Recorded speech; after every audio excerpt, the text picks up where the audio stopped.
Helicopter Milan is back. এই তোমরা মিলন মিলন কি করতেছো এগুলা বলো তো?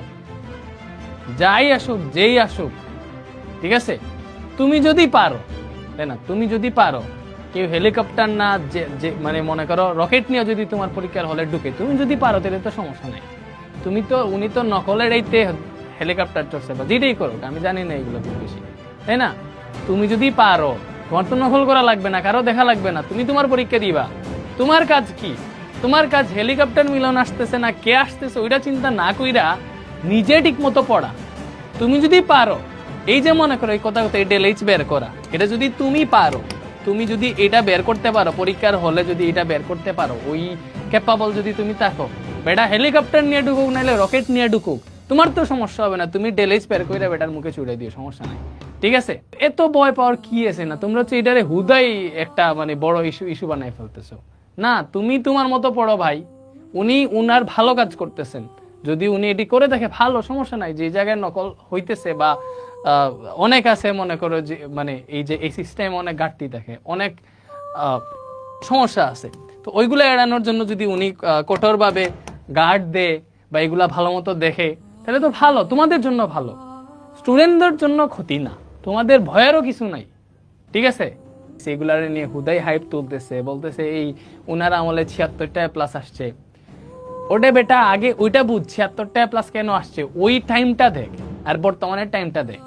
ওই টাইমের যে সিচুয়েশন আর বর্তমানের সিচুয়েশন সেম না, ওই কারিকুলাম আর এই কারিকুলাম সেম না।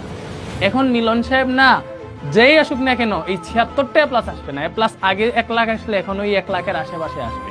হার্ড করে দিলে ওই যারা প্লাস পাওয়ার ওরা প্লাস পাবে। হুদাই মাথাটা নষ্ট করে ফেলছে, হুদাই এটা একটা হাইপ তুইলা শিক্ষামন্ত্রী হবে ও কিনা, এটা একটা ব্যাপার। হইলেও তো সমস্যা নাই, যেই আসুক, সবাই তো ভালোর জন্য কাজ করবে, তাই না? স্টুডেন্টদের যাতে ভালো হয় এটার জন্য কাজ করবে, এটা কাজ করুক, আমরা তো ওইটাই চাই। তুমি তোমার পড়াটা ঠিক মতো পড়ো, তুমি 100% অ্যাপ্রোপ্রিয়েট থাকলে কোয়েশ্চেন যেই জায়গাতে হোক, যত হার্ড ভাবে গার্ড দেওয়া হোক অথবা যাই ঘটে যাক না কেন পরীক্ষার হলে, তুমি তোমারটা পারবা, তুমি তোমার এ প্লাস অর্জন করতে পারবা। দেখো 25-এ অনেকের এ প্লাস মিস হয়েছে, যারা ফাঁকিবাজি করছে ওর এ প্লাস মিস হবেই, ঠিক আছে? ও যদি মনে করো দেখা দেখি কইরা এ প্লাস পেয়ে যায়, একটা পর্যায়ে গিয়ে আর টিকতে পারবে না, ঝরে পড়বে, ব্যাপার অ্যাডমিশনে গিয়ে ঝরে পড়বে।